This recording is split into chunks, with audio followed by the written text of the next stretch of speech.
Welcome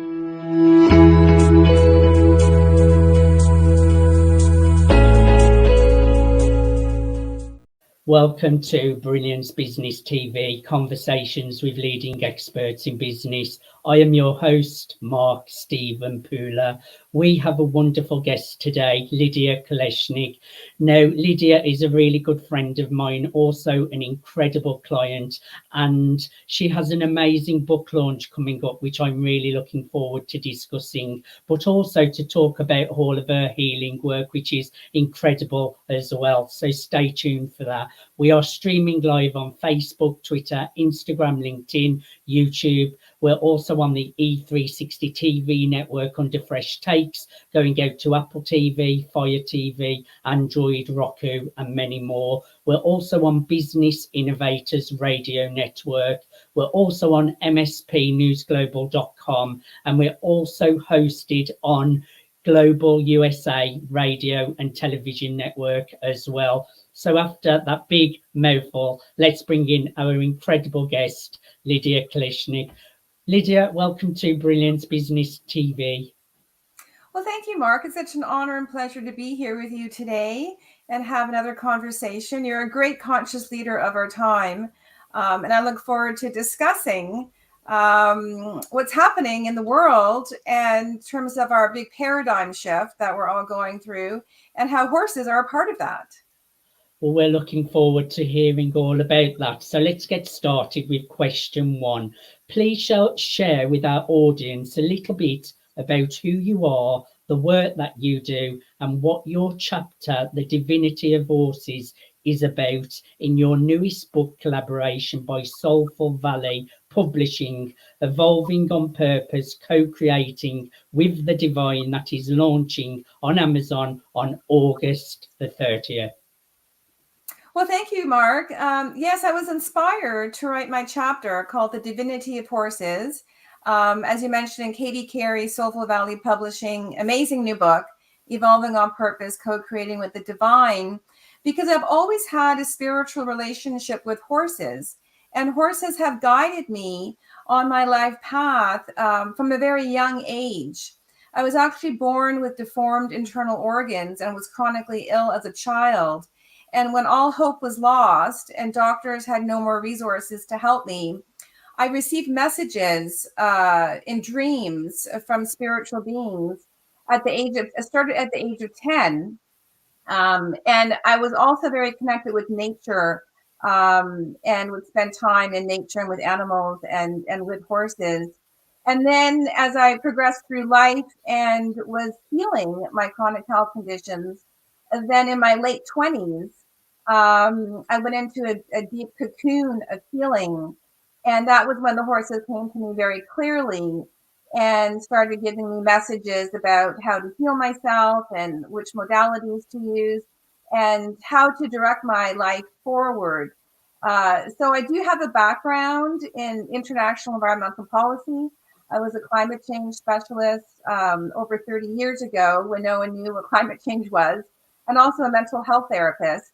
And I loved everything that I did. So creating a change in life to leave something that you love and stepping into the unknown, even though it feels right, does take a bit of courage. But I had the support of the horses on the spiritual realm, and the horse that that really got me involved in all of this, I write about in my chapter. His name is Trigger.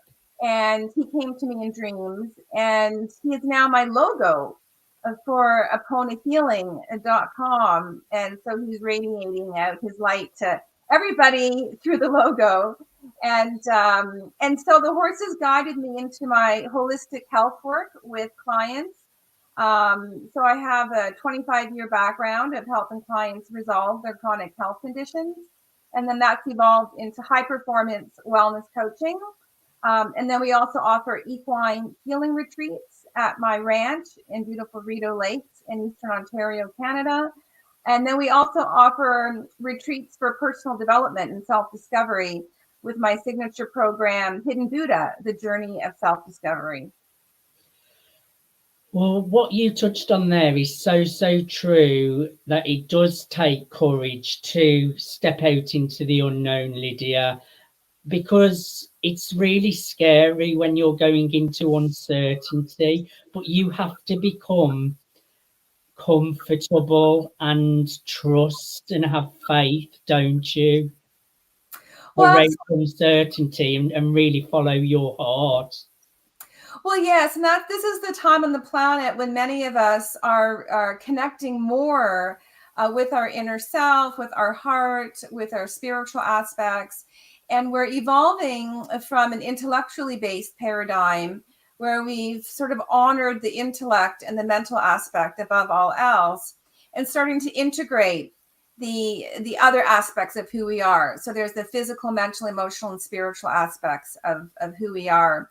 And so I do mention this a little bit in my chapter in the book, when I talk about my story of how trigger came to me in dreams. And at the time, I was not really experienced in living the path of following your intuition without doubt and, with certainty. So my journey with trigger helped me become comfortable, and as you said, find the courage and the strength to take one step at a time, to follow that inner guidance. And it was very urgent because I didn't know at the time, but he was sending me messages and dreams as an SOS for help because he was going to be sent to slaughter. So he was reaching out to me to help him. But then he was the high spiritual being who was going to help save me as well. So this is the beautiful part about co-creating with the divine, is that you might say it's always a win-win. We're always creating a better world for all of us. But would you like me to read the paragraph from my chapter where I talk about that journey? Of course, go ahead. I had listened to the messages. I honored the urgency of my spirit and took aligned actions. I felt the fullness of my emotions. I centered in my power. I embraced faith and inner knowing. And in so doing, I was guided to the high spiritual being who would heal me as much as I would heal him. And from that paragraph, I've created 7 steps to living a more fulfilling and purposeful life by connecting with your intuition or your higher self and co-creating with the divine. So the first step is to listen to the messages. So we're all highly evolved spiritual beings, each one of us. And now is the time on the planet where we're starting to remember that spiritual connection and start to feel comfortable with it. So by listening to the messages, it can come in any way. It could be a butterfly that you see regularly. It could be a message that you keep seeing in magazines or on the internet. It could be thoughts that you're working through and processing out. But we're always being guided from a higher place, because that's our true home, is as a high spiritual being. And then the second step is to begin to honor and value the importance of that connection of our spirit. So historically, times are changing now, but historically, there would be sort of derogatory comments about people who are following a spiritual path, like the woo-woo or that sort of thing. But the woo-woo is the essence of the universe. It's the energy of the universe. And when we can connect to our spirit or intuition, that universal energy, then we can really, really turn lead into gold and align our lives and go forward, as I was saying, in a win-win way where everybody experiences the abundance that we create. And then the third step is to feel the fullness of your emotions. So when we start to listen and honor and value the spiritual messages and connection, and we make it a priority to pay attention when we value something, we make it a priority, then we can feel an emotional response. And that emotional response is bringing us into alignment. It's that connection to the deeper aspects of who we are. So it's okay to feel that emotional response, whatever it may be. And then the fourth step is to bring that together and to center inner power and connect with the clarity of what you're feeling. You may not always know the steps going forward, but now we're becoming grounded and centered, and we're becoming familiar with what it feels like to connect to your intuition and to connect to your spirit. And then the fifth step is to embrace that, is to embrace your faith and your inner knowing in a supportive way, and to know that all of this experience of listening and honoring and valuing and centering is to help you, that we're never alone, and that we always have support from the universe. So as I was saying, when I was young, and even though doctors tried to help me and they weren't able to, I had support from the spiritual world to guide me. And then the sixth step is to take aligned actions. So they may be small actions. In my case, with helping to rescue Trigger, I had to get out to the ranch to see him, and I didn't have a car, and I didn't really know what I was doing, but I kept taking small steps. And then eventually the path unfolded, and I was able to save him, and then he was able to heal me. And then the seventh step is to trust in the journey. That you are here, every person is here to live their gifts, to be supported, to have their highest and best life. And that as we work towards cultivating that, then we will create miracles unbeknownst to us. So in me helping Trigger, then that created like an energetic frequency or template that others will step into who don't know that exists. And I'm stepping into others' frequency or template of help as well. So those are 7 simple steps to co-create with the divine that we can practice anytime and anywhere. I think they're great steps, and I just love what you're about. I love your energy. I love what you're doing for the world and really supporting people. And you're so conscious yourself. You called me a conscious leader, Lydia, but you are too. Oh, well, thank you. Well, thank you. And it is a time on the planet to become more aware and more conscious. And as we go through that journey, then we're the leaders of our lives, right? We're taking responsibility for our lives, for our role and bigger responsibility on the planet as humane beings. And as we heal ourselves and as we grow and evolve, naturally, we become conscious leaders of the world just through sharing who we are.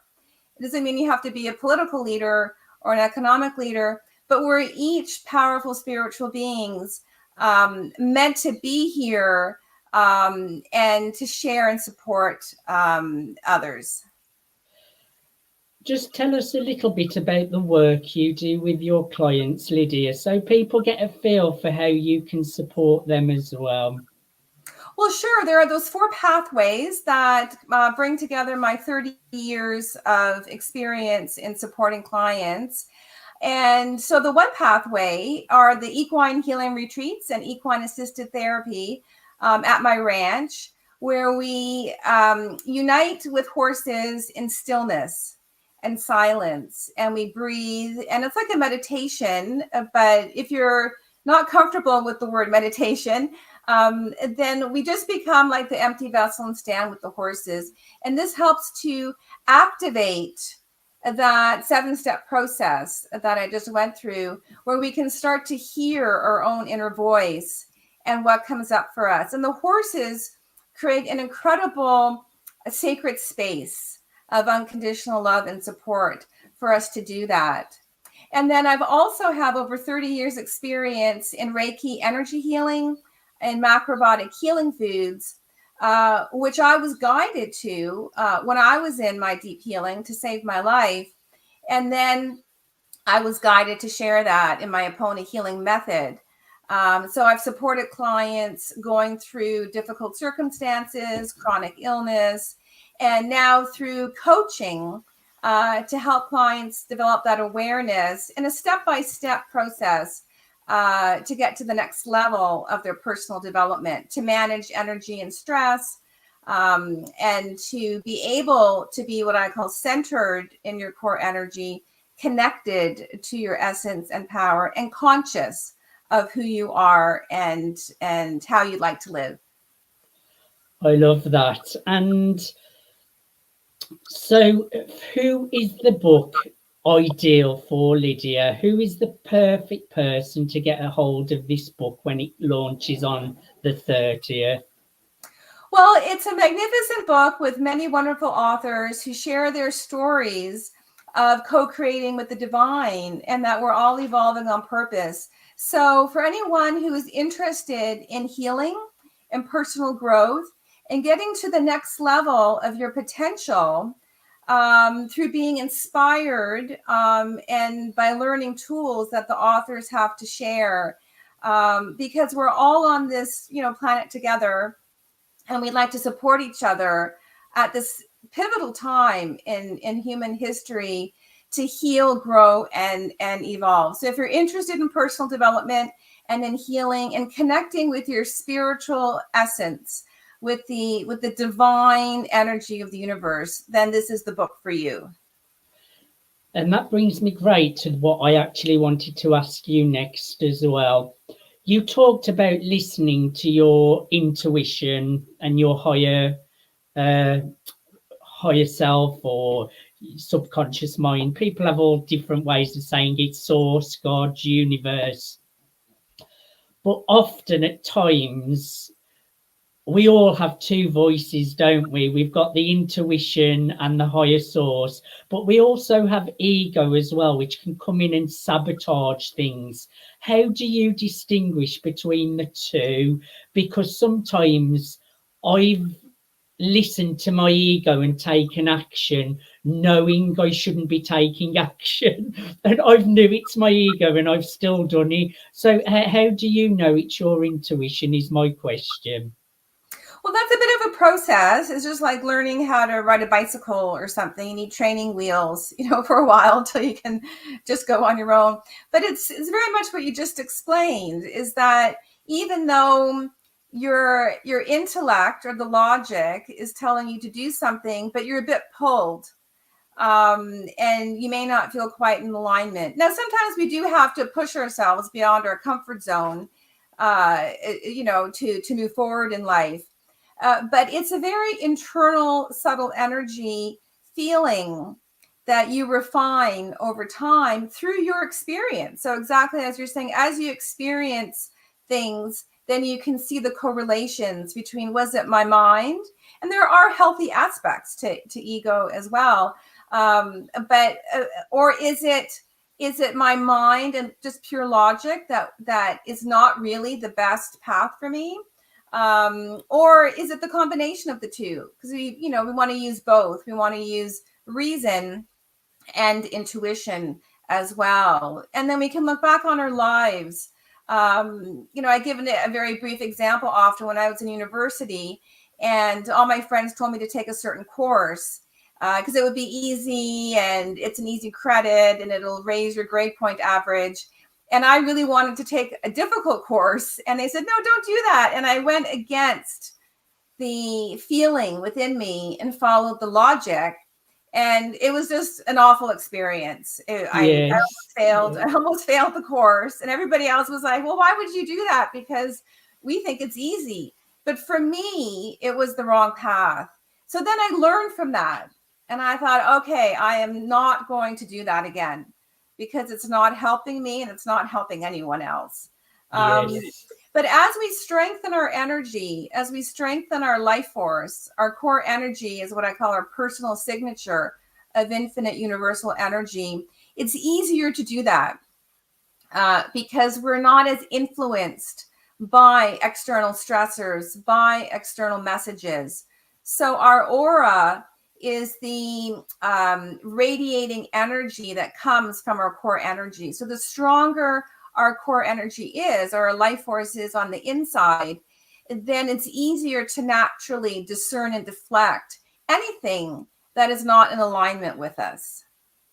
I have to agree. I've taken action before knowing it's ego, and when it doesn't feel good, but you do it anyway, and it doesn't end good when you do that. You sabotage things, because when you're in the flow, taking from alignment and listening to intuition, things flow and it feels good. So I think if you're questioning something, should I do this or shouldn't I do this? Don't do it, because I think it's when intuition, you just have a sense and an inner knowing that it's the thing to do. Whereas if you're questioning it, or if you're getting a no, you should never take action. Or if it doesn't feel good as well, don't take action when things don't feel good. I normally get a horrible feeling in my stomach, but I've still taken action anyway and not got the results I wanted. So I think when it's intuition. I feel you do sense that it's the right thing to do. Well, you just described it beautifully. That's part of the process. And then we learn from that. And it's what I call our flashing red light indicators. So you feel a sensation in your stomach, or it might be an expression that we start saying to ourselves when things are out of alignment, or as you said, a physical sensation in your body. And so we'll feel it. And then it's part of our self-mastery to refine that in our own inner knowing as to how to navigate ourselves through these uncertain times. And I actually have a free ebook on my website called 10 Tools to Survive and Thrive in Uncertain Times. And there are some worksheets. And it's a wonderful ebook to help us navigate, to help us get centered, connected, and conscious for everybody to utilize. I would encourage everyone, go to aponahealing.com, aponahealing.com. My last question for you, Lydia, why do you think now is the time to honour the divinity of horses? Well, as I was saying, we're going through this tremendous paradigm shift in consciousness on the planet.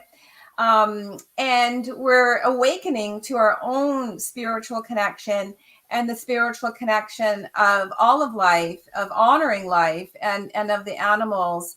And horses have always been humanity's greatest friend, guide, ally. They have fought through wars. They have created agriculture and transportation for us. And now they have a pivotal role to play in helping us heal and evolve as higher spiritual beings. So as we see horses as divine spiritual beings, we can recognize that within ourselves as well. I love it. Lydia, people can connect with you at aponahealing.com. That's aponahealing.com. Who should reach out to you? Who would you like to get in touch with you? Well, anybody who's on a path of personal development. So as I said, we have 4 pathways for different needs and interests. And I have signature coaching programs for each one. High performance wellness coaching is working with mindset and the concept of consciousness through my 12 ancient universal principles. And then my chronic health breakthrough program to help you resolve chronic illnesses. And that can also include managing anxiety and stress. And so I do specialize in working with high-performing clients who want to manage their energy and stress and live more in a flow state that you were talking about with less resistance in our life. And then also horse lovers or people who want the experience of connecting with the hearts and souls of horses. And we have retreats for self-discovery. So we have a broad range of pathways, but there's something specific just for you. I'd encourage everyone to go to aponahealing.com. That's aponahealing.com. Lydia, I have thoroughly enjoyed having a conversation with you today. Thank you so much for being my guest. Well, thank you, Mark. It's an honor and pleasure. And the shows and everything that you do are spreading incredible light to the world and helping us all evolve. Evolving is what we all want in a conscious, heartfelt way. Thank you, everyone, for joining us for Brilliance Business TV, conversations with leading experts in business. Until next time.